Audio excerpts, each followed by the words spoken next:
What'd you guys do today? You guys filmed a little for Habitually Fat and about woodworking or furniture? Furniture. Yeah. We went to the Texas Furniture Museum. Didn't know that was a thing. We didn't either. So we went out. Are you driving? You're like, oh. No, like, so they have this thing out in, what the hell's the name of that town? New brothels. Braunfels, yeah. Braunfels, okay. Yeah, Braunfels, there you go, that's the word. We went out New there. Brothels is a very different place. Yeah, I know, right? We went out and originally we had gotten, my missus had gotten a hold of a blacksmith, and this guy was actually a former Forged in Fire champion and shit like that. And he's like, hey, I got some stuff set aside. He's Was a that fan of- Alex or Kelvin? Alex. Alex, yeah, Alex knows you. Yeah. I know Alex. Yeah. And so he's like, I got some stuff set aside for you and Nick. And I was like, all right, cool. So we went out there and forged. Turns out I'm pretty much a professional. I'm better in forging in every way because Nick was talking to a fan and getting free Multiple. beer. Yeah. Everybody dope. knows Nick. Some like Native American dude he had like full get up because it's like a Renaissance like festival thing there. So he had like this full get up, and he was a Marine Corps crew chief for 30 years. Oh, this was like cosplay World War II, or just No, it was like Western cosplay style. 1800s. but like history Western. buff. Yeah. Very in character. So he was like in character, but then he saw me. He was like, "I love your video." Like he went and bought me a beer. And like pulling out a cell phone. He broke character. I looked him up. I posted him on Instagram. Look at my Instagram real quick. You can see his outfit. Yeah. He looked good. He looked dope. Yeah, and he was super big fan of you, and I was in there forging away. I just want you to know, Doug Marcaida, I'm coming for that next championship over on Forged in Fire. I love that show. It's wild, but I love that show. And then so the not the owners, but the No, it's on my actual wall, Yeah. not a story. Oh, no shit. yeah Nice. Yeah, I've seen that too. yeah. Dude, he was fucking. Was he just stoked? Yeah, it was yeah. super cool. He's a crew chief, survived a helicopter crash from 6,000 feet. Like, he was Yeah. cool as shit. OG. What the fuck? 30-year Marine Corps veteran. Holy shit. And a former Huey crew chief. God dang. Should we call him crew Native American? I'm sorry. how that I'm works. sorry. I couldn't. But And Nick's just like. Nick's just like, We what? cannot. that call guy's him gonna be in the that. comment section like this fucking piece of shit. No, I'm sorry. It's like, it's like, no. But then we went and saw, they did a cannon firing, and there was a guy there, and he was actually kind of like, I think around me and Nick's age. He's been doing this for like 20 years and like told us everything we ever wanted to know about this cannon, like all sorts of information, like how different cannons worked. Like this dude, that was his TISM, which was great. And like, so we all always love like finding people who just geek out about their topic. And so one of the last things we went and visited No, was, fuck that. Go back to the cannons. oh, you want to go back to the The cannons? fucking cannon thing was wild because I was like, obviously you guys don't have like a Ford Observer and you're like calling in like coordinates and shit on a fucking 1800s cannon, right? I was like, so you guys just fucking like give her the warning shot and then die, or like just Kentucky windage it in from there. I never and thought about he's that. he's like kind of, but he's like, you see the setup back here, like 10 feet back from the cannon. He's like, this is where they would make the charges that they're shooting. And the dude manning that station is like one of, if not the smartest dudes on the battlefield. He's basically a mathematician. So the dude at the back, after they fire once, would make the charge and like how much black powder in the ball they were shooting and everything. He would adjust the powder as they go to get more or less distance and gauge the fuse on if it was a high explosive round or when they wanted it to explode. So it's just this weird, it's like the complete 180 of like a sniper where it's like, I have match grade ammunition. That's a static thing. And I'm going to adjust the scope. It's flipped to where like now the scope is the static thing. And I'm going to reload my own ammunition to make it work on the back end. And this During battle. during battle. And they're like, a well-trained crew could fire every 15 seconds. So this dude is just doing math. Dude back there with a fucking abacus, potions like a fucking Muppet. And I was like, holy shit, that's really impressive. 15 seconds. Holy shit. yeah. It's like a one-man artillery crew. Just And it's just cannonballs that are either, bouncing. That one also was fucking 6 shit up. pounds. Yeah, it was a a 6 pound cannon. So just a 6 pound fucking. The chain ones were terrifying. Well, he was explaining like there was a really cool story about a group of like 300 Americans after the Alamo. They got cornered and shit like that, and like what they were all doing to each other. It's a really in depth. Like it takes a long time to explain, but he explains that the Spanish at one point in time to convince them to surrender because they ended up surrendering is they were loading just chains into their cannons and firing them at the treetops and chopping down the tops of the Chopping trees. the trees down on top of them to get them to surrender. Yeah, I mean, that was absolutely that worked for me.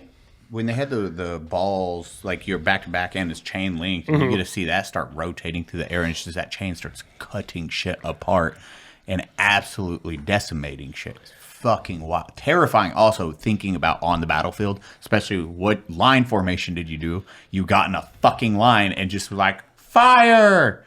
And they're shooting giant cannonballs, and then you watch your buddy just get obliterated by an 8-pound I mean, he was piece of iron. But he was explaining like the different shit they'd throw in there. He's like, they'd throw like forks and spoons in there, cut up horseshoes, toss them in there, like grape shot, like explaining how all the loads work. I was like, God, man, humans are really, really good at killing each other. Oh, yeah. But then, I do. Yeah, I wouldn't want to go out by a spoon. no. Like, please. That's the last way I want. At least make it a knife. Oh, man. And then we got into the furniture museum, and I'm not going to lie. I like your guys' Dying by we went sport. to we need some cannons. I met a Native American, and then we went to the furniture museum. Well, I guess the weird It's called what's the Swedish one? Visually fat. What's the Swedish? Meatballs? IKEA. IKEA? Yeah, that's your museum. You guys are just walking around IKEA. Just drunk off our ass. Wow. I'm going to be totally honest with you, though. Like, going into the furniture part, I was kind of like least excited about that, if that makes sense. And we get in there, and this dude, I understand how people feel when I talk about missiles now. He had me like starry-eyed about furniture. He was like tying furniture not kidding. into Like, the American Civil War, and like 5 minutes into this rant, I was like, holy fuck, this guy's making old furniture entertaining. This is fantastic. It was crazy. he had us looking at one chair, well, two chairs technically, for like, I don't know, 15 minutes? Yeah. He had a tattoo of the chair. It's his Yeah. favorite chair. He had a tattoo of this. It just looks like a normal old dinner chair. Fucking listen to this. Okay. So he's got a tattoo of I the chair. am. He's got a Trust tattoo me. of the chair right here. And he's got a pin of the same tattoo. And it says, ask me about my favorite chair. So obviously, I asked him about the chair. He's like, come here, I'll show you. He pulls out, there's two identical fucking chairs. I mean, identical. Like, not like, oh, those are two chairs in the same. No, they're the same fucking chair. Like, the grain was the same. It was insane. And he's like, okay, so one of these is original, made by this famous furniture maker, some German dude that migrated in H. Blah, blah, blah, blah. He goes, and then they wanted to recreate this style, and Texas had a bunch of people in prison, so they wanted prisoners to start making furniture. So they gave this chair, the OG one, to the prisoners and said, make exact copies of this chair. And the prisoners did it to the point where like one of the corners, like at the very front of the chair, had like broken off and was glued back on. The prisoners did that. You could see where they broke the corner off the chair and repaired it. And there was like one piece where there was like a big chunk, like a gouge out of the seat. They matched the gouge. Like, it was literally 1800s prisoners being fucking smartasses. And or beat Malicious. and not wanting to fuck up. Just malicious compliance. Yeah, I'm so sorry. I'll get the glue on there. Just terrified. It was crazy. Dude had me engaged in furniture for like an hour. He tattooed a chair that's not his. Does he own the chair, or did he? No, he's the curator of the museum, and Yeah. he's been working there forever. So Dude, it's that like, is- it was crazy. we found the 1865 version of a MAGA Yeah, hat. That was an interesting.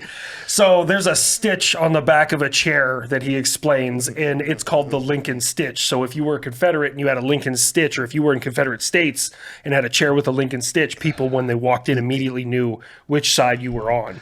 Yeah, if you had a Lincoln rocking chair, Lincoln rocker, a Lincoln style rocking chair, it was basically like, What is a Lincoln style rock? it's just a particular style of chair, but it's associated with like Abraham Lincoln. Okay. So like it was like, oh, if you have that chair, obviously you like Abraham Lincoln, which means you're not on the Confederate, which in Texas, part of the Confederacy. So and then he had like this story about how the people that owned this house, this furniture museum's in, they had this chair and their sons were they, you know, obviously they're in the South, so like they're part of the Confederacy, but they didn't want to be. So they had this plan where they were going to try to escape to Mexico and then take a boat up to New Orleans to fight for the Union. And they ended up like getting killed, and it like ended the whole family's bloodline. It was a crazy ass furniture museum. Okay, Like, dude, this guy like tismed off in a way. Fuck did I miss out on I today? went- I said they text me, you want to go to the furniture museum? I said, fuck no. What? I'm going to do taxes instead of that. I went in and was like, all right, we're going to a furniture. Anything else? I went into this with the mindset of like, all right, we're testing my skills. Can I dick joke my way into making a furniture museum entertaining? And the whole time I'm like, holy shit. It was really crazy. I was not prepared for it. Dude like crushed it. It was really, really cool. He was explaining like the whole like, oh, in this country they use this to build, and they use this wood here when they moved here in this time. And then he's like, instead of these bricks, which they did with like the architecture in these houses, he was explaining like how the German roots fed into this, and they used adobe in this, and like it's fucking nuts. Pause. Which one of y'all told him he should start a YouTube channel? None. Neither of us. I got distracted when he said there was a Renaissance festival in yeah. December, and I was like, "You guys gonna have that night MMA shit?" And he's like, "Yeah, actually." I was like, "Can I do it?" And he's like, "If you sign a waiver." I was like, So I'm down. in December. Yeah, I'm turkey leg and fucking "The gang meat, goes I'm there. night fighting." Yeah. Oh, I would 100% do some night fighting. Is I'm there in. weight classes? Huh? I don't know. We got to Okay. find out I if they hope make not. armor in child sizes. No, of course you hope not. Nick just in there fucking throwing people with a mace. Fucking go into the jousting. I have a Shetland pony. I can't even aim down that low. Just spearing their horses. I'm like, fuck, dude. Dude, that'd be a fucking. I'm down for a Renaissance festival. I want it. I want to go to night fighting. Well, I'll get you. I mean, I still have his contact information. I'll make sure you got all the contact gonna information. be But it was awesome. honestly It's like Renaissance and I Fight wasn't Club. super enthusiastic about going to this thing, but the people who were there and the history that they like showed us made me very excited about being there. I was like, actually, this is really fucking cool. I'll watch this. I'm going to watch this. All right. At some point in the videos, you're autistic about furniture. You know that, right? He's like, yeah. He was like a 68 whiskey. He deployed to Iraq twice. He's like, oh, yeah. Is he married? Yeah, his wife is a former. She was behavioral health. Yeah. Yeah, they met in the army. Honey, yes, you can go play with your furniture. I like. Just writing notes. It's a study for When we her. first got in there, like I saw this one shelf in the corner, and I was like, "That's a really nice shelf." I really like. Out of everything in there, I was like, "That sticks out to me. That's great." Dude went down like it's made of this wood. This is why we know it's classic. Open it up. Look inside here. Like the tism, just straight. It was beautiful. Like, honestly. you know, in Pawn Stars, where you could walk through the door with like a unicorn's fucking foreskin, and the guy's like, I got a buddy that can tell if this is authentic. He's the guy that guy would call for anything related to furniture. Yeah, and this guy knows a shit ton.